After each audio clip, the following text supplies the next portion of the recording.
中方今年不见，明年也不见，日方怎么都没想到，就因为日本首相高市早苗一句话，中方直接关闭谈判大门，日方手中的反制清单已经数不过来了。在外交部例行记者会上，发言人毛宁直接断了日方想在明年1月份会见中方的念头。毛宁强调，中日韩三方并没有就第10次中日韩领导人会议的会期达成共识，中方没计划举行会面，一句话让日方无话可说。紧接着，中方解释称，因为高市的涉台错误言论损害中日韩合作的基础和氛围，毛宁仅用2句话就让日方死得明明白白，同时也再一次让看戏的人搞清楚状况。中方所做的一切都是基于对高市早苗台海有事的正面回应。实际上，日方早就收到了中方的拒绝，只是日方不死心，对举办中日韩首脑会谈仍然心存幻想。而毛宁的直接拒绝，直接给日方泼下一盆冷水，让日方意识到这件事中方不会就这么过去。而就在这一天，日方还收到另外一条噩耗，那就是12条中日航线已经被取消。要知道，取消航线可不单单影响的是日本航空业、旅游、零售等多个核心行业都会受到波及。中日航线是日本航企的重要盈利来源，可中日航线的取消直接打乱日方的运营计划。航线取消意味着大量飞机只能趴窝，机组人员减少排班，最直观的影响就是50万张游客退机票，给日本航空企业造成数以亿计的经济损失。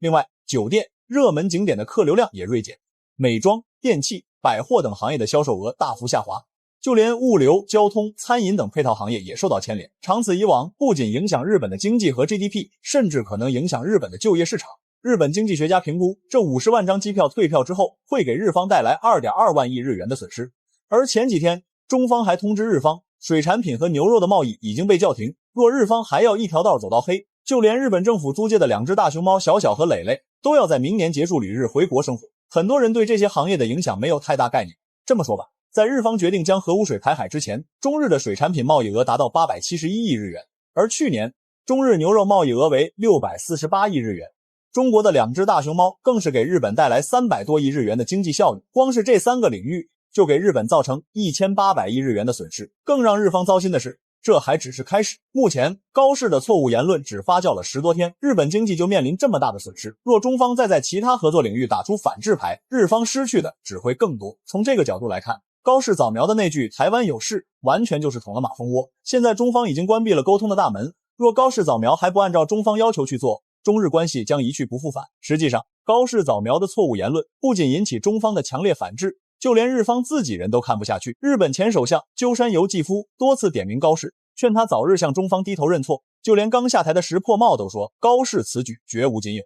让中日多年努力付之东流。就在中日各界都在劝高市认错的时候，他又在干啥呢？他在忙着给自己挑得体的衣服，以便在 G20 峰会上获得其他国家尊重。他还忙着树立愿意和中方沟通的好人设，就是拒绝给中方道歉，也拒绝撤回错误言论。甚至日本防卫大臣还忙着给在距离台岛最近的一个日本军事基地部署中程导弹。日方如此没诚意的示好，永远得不到中方的友好回应。日媒与其问中方为何不见高市早苗，不如好好分析一下高市为何拒不认错，难道只是碍于面子吗？我想这件事大家早就心知肚明了。日本首相高市早苗每一次表态都让人大跌眼镜，在中日关系恶化的敏感时刻，他竟然想用着装来赢得各国对日本政府的尊重，殊不知还是吃到了中方的闭门羹。在南非约翰内斯堡举行的 G20 峰会已经结束，可外界对高市早苗的关注度依旧不减。这是他上任以后第2次出席国际性会议，原以为他会吃一堑长一智，没想到还是改不了老毛病，再次因为那些上不了台面的小动作而被指指点点。为了参加峰会，他精心打扮了一番。在合影期间，他也尽可能将最好的一面展现出来，多次整理仪容，不是将耳前的碎发撩到耳后，就是和其他高官合影时憋笑。尤其在与土耳其总理埃尔多安和印尼副总统合影期间，他的眼睛左右乱瞄，没有一点国家领导人应有是端庄和严肃。高市早苗这样的操作，与他上个月在韩国 APEC 峰会的外交首秀如出一辙。他当时不是把椅子滑到印尼总统身边，就是直接和智利总统勾肩搭背。看来他不仅没学会端庄大方的外交经验，却还将大国尊严寄希望于衣着上。G20 峰会开始之前，他在社交媒体上还写出了自己的焦虑。他声称此行免不了要与其他国家领导人交谈，自己必须挑选出合适的衣服，以便在外交谈判中占据优势。虽说人靠衣装马靠鞍，但要想获得其他人的尊重，首先要自重。尤其在大场合上，大方的举止更能给人留下好印象。可高市的小动作将他的不自信暴露无遗。更何况日本当前的情况根本就不是仅靠衣着就能挽回国家尊严那么简单了。而且高市早苗精心准备的几套战袍却没有一套能穿到中方面前，因为中方早就把话说透，拒绝与日本领导人见面。原因无他，单纯因为高市早苗的一句涉台错误言论，在 G20 峰会召开之前，中方就送给日方自重二字，直接拒绝与日方见面。中方的话很直白，不管日方说什么，中方都不见。可日方显然要装傻到底。高市早苗去南非参加峰会之前，就主动提起过一次中方。他说，对于中日战略互惠关系的大方向，日方立场一直没变过。紧接着，在 G20 峰会吃了闭门羹的他，再次提到中方。他说，愿意与中方展开各个层级的对话，但他话锋一转，说要捍卫日方认为需要捍卫的事情。很明显，高市早苗这是在间接回应中方的要求，再一次告诉中方，此前炒作台海有事的话题，他还是不会撤回相关言论，也不会公开道歉，因为这是他认为正确的事情，没必要按照中方要求去做。此番言论再次暴露出高市早苗对华不友好且不知悔改的底色。这段时间以来，因为高市的一句狂言，中方各界都在向日方表达抗议，从最初的外交层面警告，到后来解放军发出的日本沦为战场的警告，再到中国外长王毅当着多国的面批评高市早苗。很明显，中方耐心就要耗尽，而解放军在黄海、渤海组织的军事行动，已经从最初的实弹射击演习到执行军事任务，这不是一个名字的变化，更意味着中方已经做好反击准备。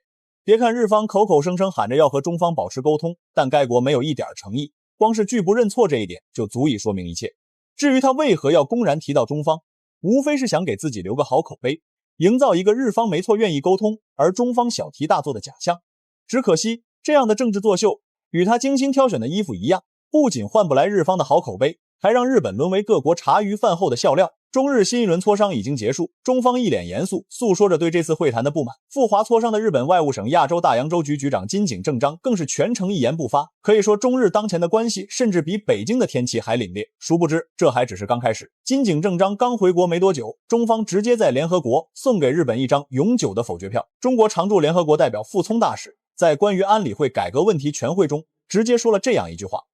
这样的国家根本没有资格要求成为安理会常任理事国。这样的国家不是别人，就是日本。日方原本还幻想成为安理会常任理事国一员后，再找机会突破和平宪法的束缚，没想到中方直接送出一票否决权，这一情况着实让日本意外。原因无他，日本政府必须为自己的疯狂言论付出代价。这段时间，因为日本首相高市早苗的涉台言论引发中日外交风波，对此中方多管齐下，中日英三国语言来回切换，严厉警告日方不要武力介入台海，否则日方可能沦为战场。这样的警告非常直白，可日方就是拒不认错，还妄想和中方保持其他领域的交流。这样吃饭砸锅的事情，放在任何一个正常人身上都干不出来。可日方不仅这样做了，甚至还派人和中方当面沟通两国交流的事情。既然日方没诚意，中方自然没必要给好脸色。金井正章赴华磋商可谓是来去匆匆，一言不发。18日14时走出中日谈判会场，15时30分就已经赶到机场。他全程面色凝重，一个字都不说，将双方没谈拢的结果直接写在脸上。这样的结果并不让人意外，因为中方的要求日方一条都不愿意做。既然日方不是诚心想收拾这个烂摊子，那就让他一直烂下去好了。但中方可不会一直惯着日方，从最初的口头警告，到黄海的实弹演习，再到教育部、文旅部发布赴日提醒，日本影片被撤档，中日交流活动被叫停，再到如今傅聪大使直接堵死日本入常的大门，种种迹象说明日方不收回错误言论，拒不道歉，还给不了14亿中国人一个明确说法的情况下，这件事儿就没完。对于安理会改革，中方一直持开放态度，但对于日本入常，中方现在已经明确表态，永远都没得谈。原因有三：一是日本还欠着历史账；二是日方想给自卫队松绑，还篡改历史，不承认自己的罪行，甚至还企图修改和平宪法；三是日方想走捷径，企图通过爆金币来买到入场门票。这样一个蔑视国际法则且没有历史正义感的国家，没资格也不配成为安理会常任理事国。另外，日本是二战战败国，现在连主权都不完整，甚至可以说是美国的半殖民地。这样的国家想当常任理事国，简直就是痴人说梦。再来说说中日关系恶化的始作俑者高市早苗，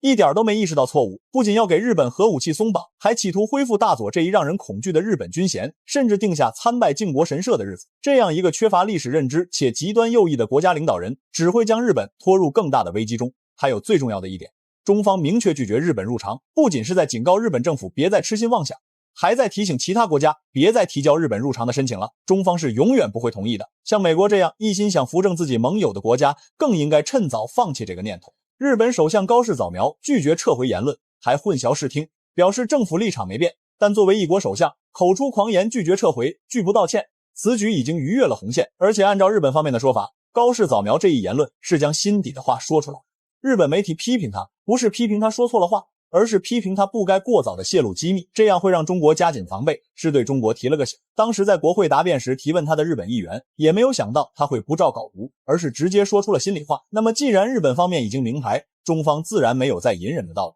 就在关键时刻，中国驻日本大使馆搬出了敌国条款。根据这一联合国宪章专门规定的条款，如果发现日本有实施侵略的步骤，那么联合国五常可以直接绕过安理会，无需安理会的授权，就可以直接对日本出兵进行军事行动。联合国敌国条款基于联合国宪章第53条、第77条及第107条，规定德意日等原法西斯国家若再次实施侵略政策，五常国家可直接采取军事行动。敌国条款作用就是限制这种法西斯国家再次发动侵略。可以说这一条款是专门为二战的战败国德意日设立的，其实已经很久没有人引用或者提起，因为已经用不到。德国对错误的认识很深刻，也没有任何侵略行为发生。意大利更是如此，而如今正好可以在日本身上用用。行动条件需满足再次实施侵略政策的任何步骤这一前提，例如军事扩张、领土挑衅或直接武力威胁。目前日本正好适用。要知道中方向来是以理服人，关键时刻不会提动手二字，更不会说会绕过安理会直接动手。而中方这个时候拿出敌国条款，其实也是对日本的警告。最近日方实在是暴露了野心，一方面是因为高市早苗的言论妄言武力介入台海局势，无疑这是想要再次发动侵略。这种情况下完全适用敌国条款，中方可以执行战胜国权力。而且日本方面的一系列行为都证明日本的军国主义有复活的趋势。一方面，除了增加军费开支外，日本首相高市早苗还极力推动无核三原则的修改，主张引进美国的核武器，加紧这一部署行动。而且日本自民党开始讨论修订3份安保条约文件。那么可以看出，日本作为二战的发起国，也是战败国，毫无悔过之心，还妄图死灰复燃，拥有核武器这一杀伤性的武器，其目的昭然若揭。对此，无论是中国还是亚洲乃至国际社会都不得不警醒。同时，日本方面还迈出了危险一步，首次向国外出口进攻型武器。最近日本向美国返销了爱国者导弹，打破了日本的传统惯例。要知道，根据日本的宪法，日本自卫队是没有资格发展进攻性武器并向国外出售的，而高市早苗无疑在推动这一修宪的行动。所以还是那句话，中方不出重拳，刹不住这股歪风。对于高市早苗死灰复燃的军国主义野心，各方都应该警醒。他是否能撤回言论，现在已经不重要了，重要的是他已经把问题摆在了明面上，已经摊牌了。中方不出重拳也对不起他的过早暴露的底牌。这次从薛建领事的掉脑袋警告，到中方奉势召见日本大使的抗议，再到连日来解放军在东海的演习，到最新的搬出敌国条款，可以看出日本的所作所为已经是突破底线，中方的反制也是层层加码。除非日本认识到自身的错误，走到和平发展的轨道上，否则高市早苗必将为他的狂妄和无知付出应有的代价。用外交部发言人毛宁的话说，如果日本想重走军国主义老路，中国人民绝不答应。